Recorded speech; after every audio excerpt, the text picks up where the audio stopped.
"Don't let me die here," he said, and the words didn't sound like a plea. They sounded like a fact. The wind howled across the frozen plain, dragging needles of ice across Ethan Cole's exposed cheek as his suit flickered at 12% power. Each warning pulsed dimmer than the last, the temperature reading dropping past -50 degrees Fahrenheit, past the point where human systems were meant to function. His boots sank half a foot into powder-white frost as he forced another step forward, breath coming out in thin, uneven clouds that vanished too quickly to be real. The crash site burned faintly behind him, a twisted silhouette of black metal and dying sparks, the only proof he hadn't imagined the fall. He didn't curse, didn't panic, just adjusted the manual dial on his suit's thermal regulator with shaking fingers and kept moving, because stopping meant freezing, and freezing meant silence. A flicker on his visor, movement at 200 yards, too precise to be weather, too still to be chance. Ethan slowed, hand hovering near his sidearm but not drawing it. Not yet. The figure stepped out of the pale haze like it belonged there, tall, steady, untouched by the storm, her skin catching the dim light in soft shades of blue that almost glowed against the endless white. Her armor was seamless, elegant, nothing like the bulk of human gear, and the long weapon in her hand remained lowered but ready. For a moment, neither of them moved. The wind filled the space between them, sharp and endless. Ethan let out a breath that trembled despite him and gave a small, crooked smile. "Well, you're definitely not search and rescue." Her eyes narrowed slightly, studying him, not with fear, not even curiosity, but calculation, like she was deciding what category he belonged in. When she spoke, her voice carried clean through the storm, low and controlled. "You have entered sovereign territory, human." The translator in his suit lagged half a second, just enough to make it feel unreal. Ethan nodded once, slow, respectful. "Yeah, I figured as much." Another warning pulse hit his HUD, red this time, sharper, more insistent. He swayed, just slightly, and caught himself. She noticed. Of course she did. Her gaze shifted, not to his face, but to the failing seams of his armor, the frost creeping along the joints, the weakness he couldn't hide. "You will not survive this environment," she said, not cruelly, just stating it. Ethan let out a quiet breath that might have been a laugh. Working on it. Silence stretched again, heavy, suspended, as if the planet itself was waiting. Then she took one step closer. The storm didn't touch her the way it touched him, and for the first time since the crash, Ethan felt something unfamiliar press into his chest. Not fear, not relief, something quieter, sharper, because the way she looked at him wasn't like a rescuer. It was like a decision waiting to be made. The wind shifted, not stronger but sharper, as if the planet itself was listening, and Ethan felt it scrape along the fractures in his suit plating, a low hiss of escaping heat marking every second he had left. His display blinked again. 9% now, the numbers stuttering like they were unsure if they should even continue. The blue-skinned figure stepped closer, her movement smooth, deliberate, unaffected by the storm that dragged at everything else. Ethan noticed the details then, not because he wanted to, but because his mind was searching for something to hold on to. The faint luminescence beneath her skin, the way her armor adjusted itself without sound, the absence of any visible strain in sub-zero conditions that were already shutting him down. "If you are waiting for me to collapse," he said, quietly, forcing the words out through stiffening lips, "I can save you some time." Her gaze did not change, but something in the angle of her head shifted, as if she was recalculating. "You are attempting humor," she said, her voice carrying that same calm precision, "while your life support systems are failing." Ethan let out a slow breath, watching it vanish. "It is a habit." Another warning pulse, sharper this time, and his left glove trembled as the thermal lining struggled to respond. He clenched his hand once, then again, trying to keep sensation from slipping away. She saw that too. She saw everything. "Why do you continue moving forward?" she asked, "when your probability of survival is negligible?"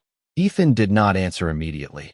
He looked past her, at the endless white stretching beyond, at the wreckage behind him that no longer mattered, and then back at her.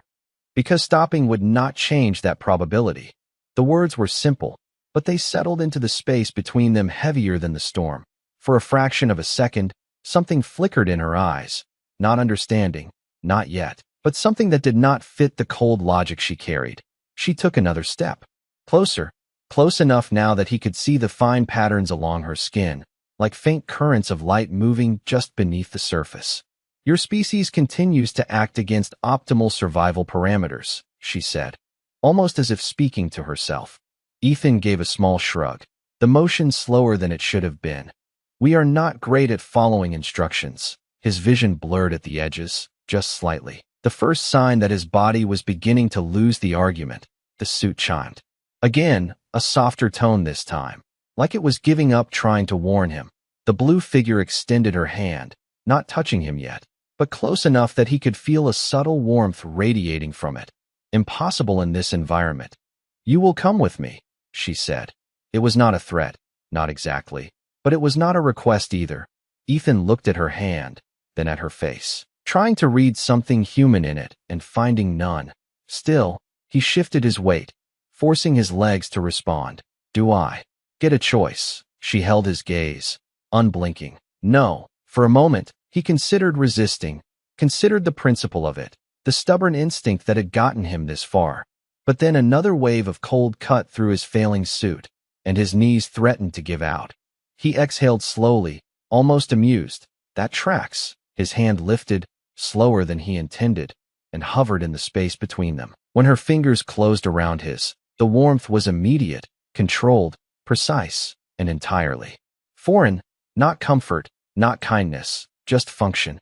And yet, his system stabilized by 2%, just enough to matter. Ethan looked down at their joined hands, then back up at her, a faint, tired smile pulling at the corner of his mouth. Guess I owe you one.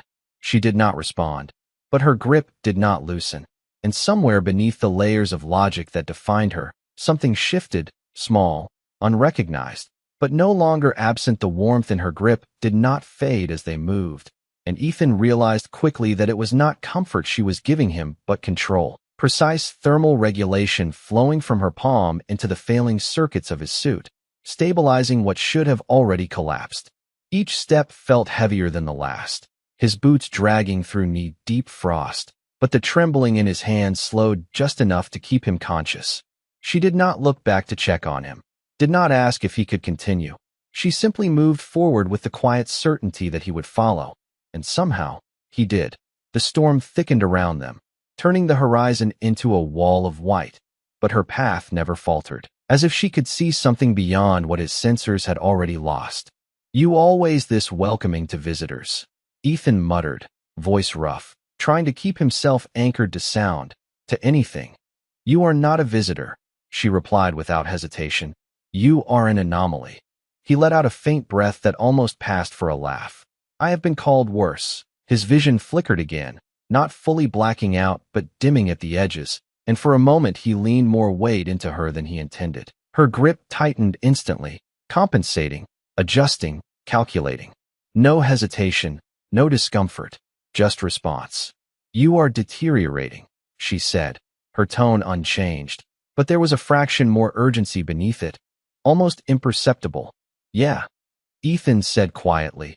I gathered that. The wind dropped suddenly, not gone but muted, and through the haze a structure began to take shape ahead of them, angular and impossibly smooth, rising from the ice like it had grown there. Faint lines of light traced along its surface, pulsing in slow, steady intervals. Ethan squinted at it, his mind struggling to process scale and distance. That yours? She did not answer immediately, and for the first time since he had met her, there was a pause that did not feel calculated. It is a forward outpost, she said at last. Temporary. Ethan nodded once, though the motion felt delayed. Looks permanent enough from here. As they approached, the surface of the structure shifted, panels separating without sound, revealing an entryway that radiated controlled warmth. Not harsh, not sudden, just enough to feel like stepping into a different world. Ethan hesitated at the threshold, not because he wanted to, but because his body needed the second, the temperature. Difference hit his suit sensors all at once, systems recalibrating, alarms softening from urgent to manageable. He exhaled slowly, watching the frost along his sleeves begin to melt and thin, glistening lines. She did not release his hand. Even inside, Even when survival was no longer immediately in question, she kept that connection intact, as if the process had not finished yet.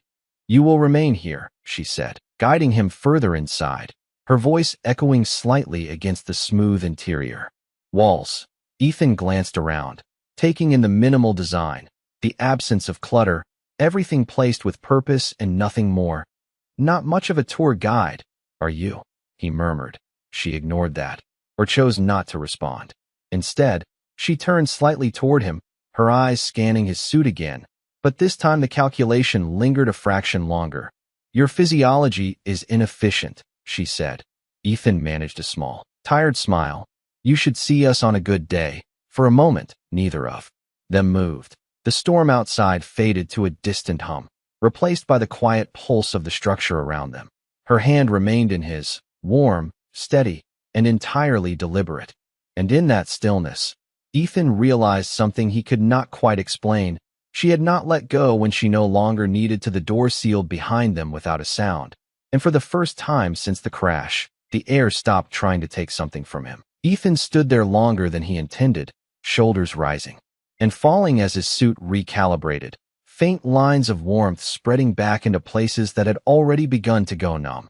Her hand was still around his, steady, deliberate, and now that the immediate threat was gone, he became more aware of it. The difference in temperature, the controlled pulse of energy that did not fluctuate like human systems did. "You can let go," he said quietly, not pulling away, just stating it. She did not release him.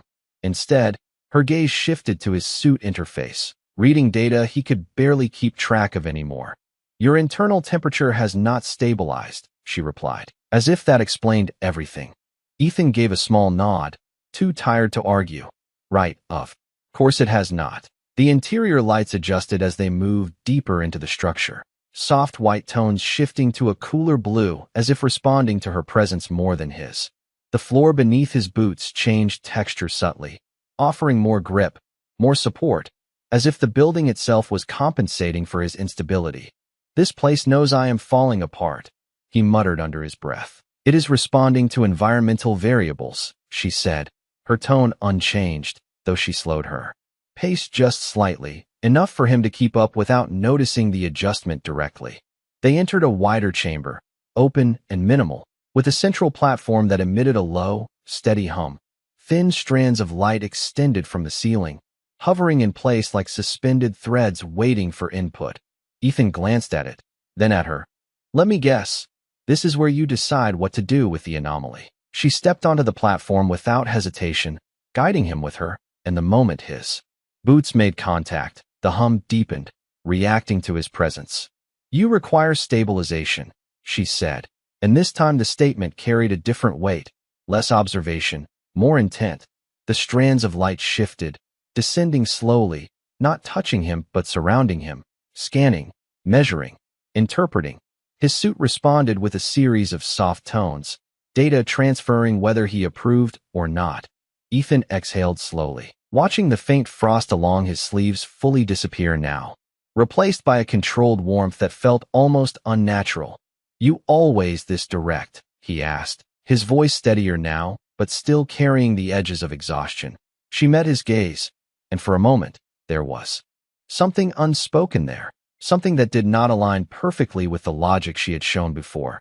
"Efficiency is preferable," she said. Ethan let out a quiet breath that almost formed a smile. "Humans tend to complicate things." The light strands pulsed once, brighter, then settled into a steady rhythm, and his suit display shifted from critical to stable, not safe, but no longer failing. He rolled his shoulders slightly, testing the movement, surprised when it responded without delay. "That is new," he said, more to himself than to her.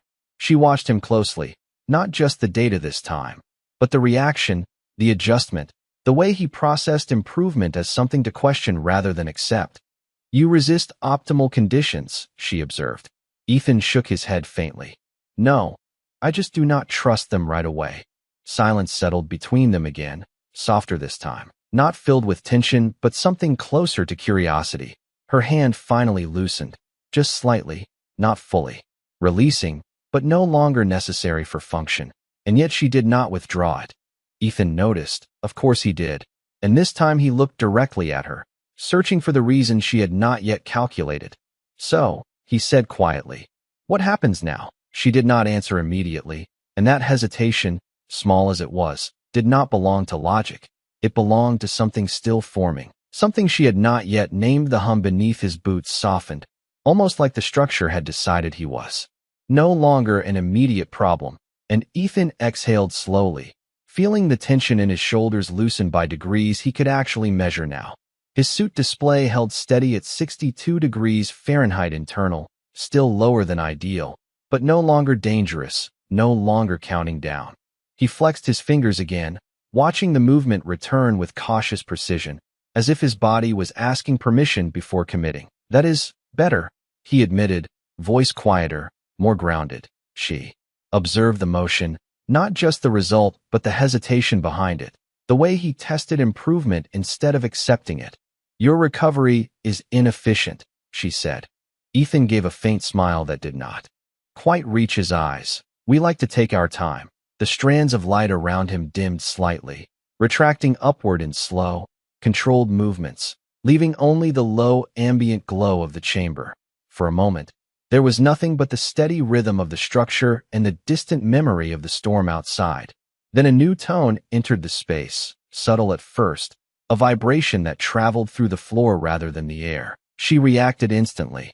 Her hand tightened around his again, not for warmth this time, but for control, anchoring him without asking. Ethan felt it too.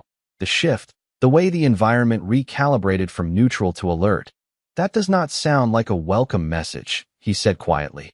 Her gaze moved past him, focusing on something he could not see, data streams he did not have access to. "External interference has increased," she said, and this time the calm in her voice had a sharper edge. Not fear, but urgency shaped by experience. Ethan glanced toward the sealed entrance, then back at her. "You have company." She did not deny it. Instead, the chamber responded, light patterns along the walls shifting into tighter sequences, faster pulses, as if the entire structure had turned its attention outward. "You will remain here," she said, releasing his hand only to place it flat against the center of his chest plate for a brief second. Not pushing, not restraining, but marking a boundary. The warmth followed the contact again, brief but deliberate. Ethan looked down at where her hand had been, then back up at her. "I thought I was an anomaly, not a priority." For a fraction of a second, something changed in her expression, too quick to define, too subtle to hold on to.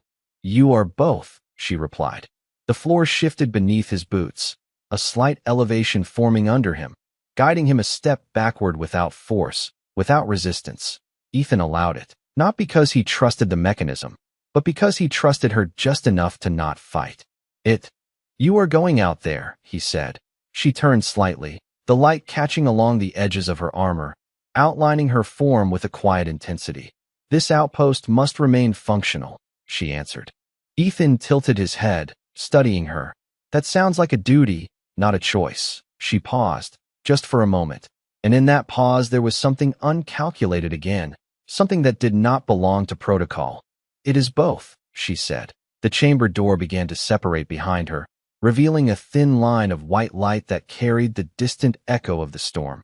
Ethan watched her silhouette shift against it, steady, composed, entirely in control of a situation he could barely understand.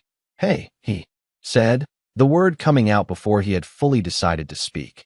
She stopped, not turning back yet. "Try not to let them take your anomaly," he added, a faint edge of dry humor slipping through. She turned then, just enough for him to see her eyes again, and this time there was something different in them. Not calculation, not analysis, but something that held for a fraction longer than logic required.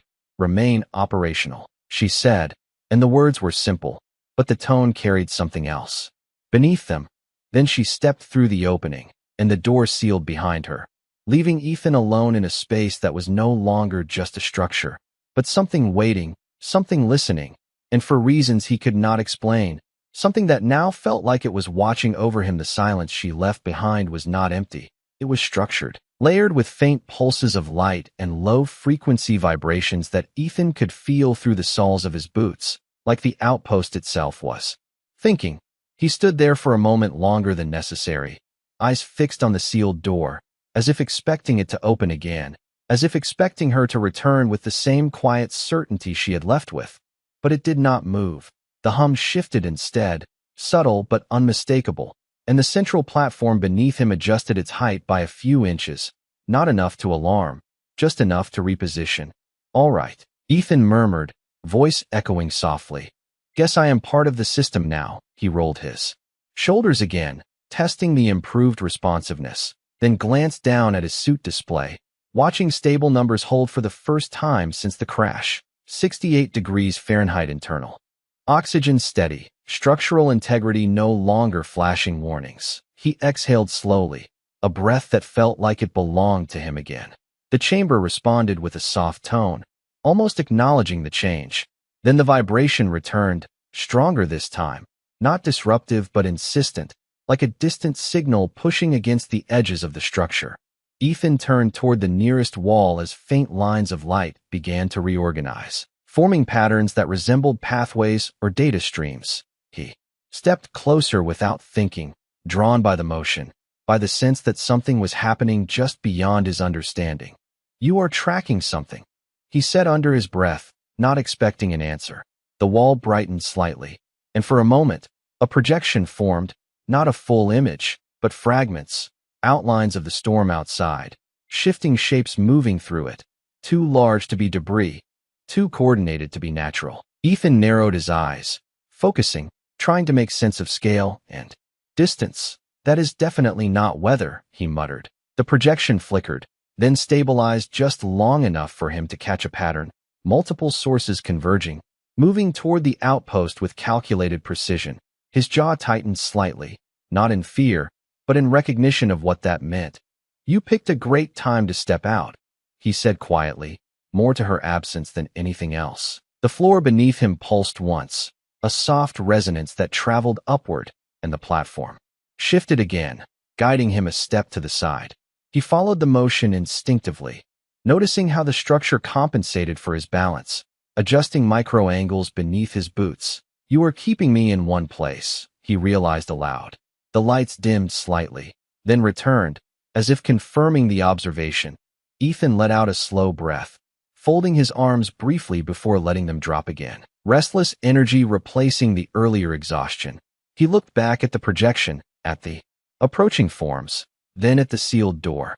"She said remain operational," he murmured, repeating the words as if testing their weight. His gaze shifted back to the control surfaces embedded in the walls, interfaces that did not resemble anything human but clearly served a purpose. He stepped closer, raising his hand toward one of the faintly glowing panels, hesitating just before contact. "You are responding to variables," he said quietly, recalling her words. "So what happens if I become one?" His fingers hovered for a second longer, then pressed against the surface. The response was immediate. The light beneath his hand expanded outward in a controlled wave, patterns shifting, adapting, recognizing input. Ethan felt a slight pulse travel up his arm, not painful, just precise, like the system was reading him the way it had before. He did not pull back. Instead, he leaned into it slightly, eyes fixed on the changing projection as new layers of detail appeared, clearer now, closer. The approaching shapes resolved into structured forms, deliberate, organized, not chaotic. His breath slowed, focus sharpening despite the situation. "All right," he said under his breath, a faint edge of determination settling in. "If I am staying operational, I might as well be useful." The chamber responded with another low hum, deeper this time, as if acknowledging a new condition, and somewhere beyond the sealed walls, the storm shifted again, carrying with it the first hint that whatever was coming was almost here. The light beneath his hand did not fade when he pulled away. It followed, stretching across the surface like it had learned the shape of his touch, and Ethan watched it for a second longer than necessary before shifting his attention back to the projection. The shapes outside had moved closer, no longer distant distortions, but defined silhouettes pressing against the storm, their outlines sharp enough now to confirm intention, not randomness. The outpost responded in kind, the hum deepening, systems layering over each other in quiet synchronization. Ethan exhaled slowly, grounding himself in the rhythm, in the structure that had already decided he was part of its equation. "Okay," he said under his breath, voice steady despite the tightening in his chest. "Let us not pretend I am just standing here." He stepped forward again, this time with purpose, placing his hand against the second panel, watching how the system reacted faster now, more responsive, as if the delay from before had been removed. The projection expanded, angles shifting, giving him a clearer perspective of the terrain beyond the walls, the storm mapped in faint gradients, the incoming forms highlighted in precise lines of light. He narrowed his eyes, studying their movement, the spacing between them, the way they adjusted as they advanced. "You are not just tracking," he murmured. "You are predicting." The wall pulsed once, a subtle confirmation. Ethan tilted his head slightly, a faint smile forming despite everything. "I like you already." The structure responded with another low resonance, almost like it acknowledged the statement. Outside, the first of the approaching shapes reached the perimeter threshold, and the projection shifted instantly, focusing on the contact point. Ethan leaned in slightly, watching as the outpost adjusted its external field, not aggressive, not reactive, just present, a barrier defined by precision rather than force. "Hold steady," he said quietly, not sure if he was speaking to the system or himself. His suit display flickered briefly, picking up new signals, interference patterns that did not match the storm, that carried a different rhythm. He glanced down, then back at the projection, connecting the data instinctively. Years of engineering training slipping into place without effort. "You are being tested," he realized aloud. The chamber dimmed for a fraction of a second, then stabilized again, as if processing the same conclusion. Ethan shifted his stance, adjusting his balance, his body no longer fighting the environment, but working with it. He reached for a third interface, fingers steady now, and the moment he made contact, the system expanded again, granting deeper access, more layers of information unfolding in clean, readable patterns. He could not understand all of it, not yet, but enough translated through logic, through structure, through the universal language of systems under pressure. "All right," he said, voice lower now, more focused. "If they are probing, then you need to show them you are not empty." The lights along the walls responded, tightening into sharper sequences, the hum aligning into a more defined frequency. Ethan watched the projection as the shapes outside adjusted again, reacting to the outpost's subtle shift, their movement no longer purely forward, now cautious, measured. He let out a slow breath, realizing the effect, realizing that even without full understanding, he had influenced the system. "That is new," he murmured. The chamber pulsed again, deeper this time, and for a brief second, Ethan felt something he had not expected, not just connection, not just function, but alignment, as if the outpost had accepted his input not as interference, but as contribution. He glanced once more at the sealed door where she had left, then back at the projection, his expression settling into quiet determination. "You said remain operational," he said softly, almost like a promise. "I am working on it." Outside, the storm shifted again, the incoming shapes holding their distance now, no longer advancing blindly, and inside, the system adjusted around him, not controlling him, not guiding him, but adapting with him. As if for the first time, it was no longer acting alone. The projection did not collapse when the incoming shapes held their distance. It evolved, shifting into a tighter pattern of light that tracked not just position but hesitation, and Ethan noticed it immediately. The system was no longer reacting, it was interpreting. He leaned closer to the interface, one hand still, resting against the panel, feeling the faint current of energy that pulsed in response to his presence, like a second heartbeat syncing with his own. "You are learning them," he said quietly, eyes narrowing as new data layered over the projection, movement vectors slowing, spacing between the shapes widening just enough to signal uncertainty. The outpost responded with a low, steady tone, deeper than before, almost like agreement. Ethan exhaled slowly, the tension in his chest easing into focus, rather than fear.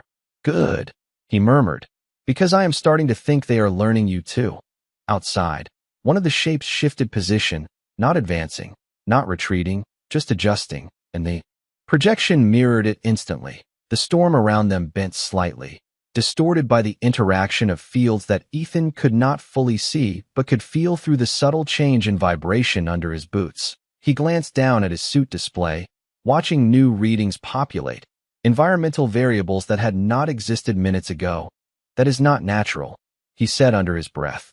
The wall brightened in response, highlighting the interference patterns more clearly, translating them into something he could process. Ethan studied it, his engineering instincts pulling the fragments together. "Not perfect, not complete, but enough. They are testing your boundaries," he said, voice steady now. "Not attacking, not yet." The chamber pulsed once, a deeper resonance that seemed to ripple outward through the entire structure. Ethan felt it in his chest, a low vibration that aligned with his breathing for just a second before fading. He blinked, surprised by the sensation, but did not pull back. Instead, he pressed his hand more firmly against the panel, committing to the connection. The response was immediate. The projection expanded again, showing a wider perimeter, more detail, more clarity. And then, something new appeared, a faint signal line, barely visible, extending from the nearest shape toward the outpost. Not physical, not visible in the storm itself, but present in the data. Ethan leaned in closer, focusing, tracing its path with his eyes. "They are reaching out," he realized. The words hung in the air, heavier than anything before. The chamber dimmed slightly, as if considering the implication. Ethan swallowed once, his throat dry despite the stabilized air. "That is not a threat. That is a question." The system responded with a soft, layered tone, multiple frequencies overlapping in a way that felt almost like hesitation. Ethan glanced toward the sealed door again. The memory of her voice cutting through his thoughts remained operational. He turned back to the interface, decision settling in his expression. "All right," he said quietly. "Then we answer it." His fingers moved across the surface, not randomly, but guided by the patterns he had already seen. The logic he understood. The panel reacted, light spreading outward in a controlled wave, feeding into the projection, altering the response field at the perimeter. Outside, the nearest shape shifted again, this time more noticeably, its position adjusting as if reacting to something new. Ethan held his breath for a second, watching, waiting. The signal line flickered, then stabilized, stronger than before. The chamber responded with a deeper hum, the resonance aligning again with his chest. More pronounced this time, more deliberate. He exhaled slowly, a faint, incredulous smile forming. Well, that got their attention. The projection held steady, the shapes no longer advancing, no longer retreating, just present, engaged, and inside the outpost. The system did not revert, did not pull back. It stayed with him, aligned, as if for the first time, it was not just protecting itself, but communicating through him. The signal held, steady and deliberate, stretching between the outpost and the unknown forms beyond the storm. And Ethan did not move, did not speak, because for the first time since the crash, action was no longer the most important thing. The projection remained stable, the shapes outside no longer shifting in uncertainty, but aligning in quiet response, their positions forming a pattern that mirrored the one he had just initiated. He exhaled slowly, barely aware he had been holding his breath, and let his hand rest against the panel without pressing further. The system did not demand more input. It stayed with him, matched to his stillness. "That is new," he whispered, not in disbelief, but in recognition. The chamber responded with a soft, layered hum, not urgent, not alert, but present, like a second voice choosing not to interrupt. Outside, the nearest shape adjusted again, this time not testing, not probing, but acknowledging, its position settling into a fixed distance from the perimeter field. The faint signal line between them brightened, no longer tentative, now sustained. Ethan watched it, the simplicity of it cutting through everything else, because it was not a threat, not a command, just connection. The storm itself seemed to quiet around that space, its motion bending just enough to reveal a clearer outline of the structure and the forms beyond. He felt the vibration shift beneath his boots, the outpost no longer bracing, no longer tightening, but holding. "You are not alone," he said softly, though he was not sure if he meant the outpost or himself.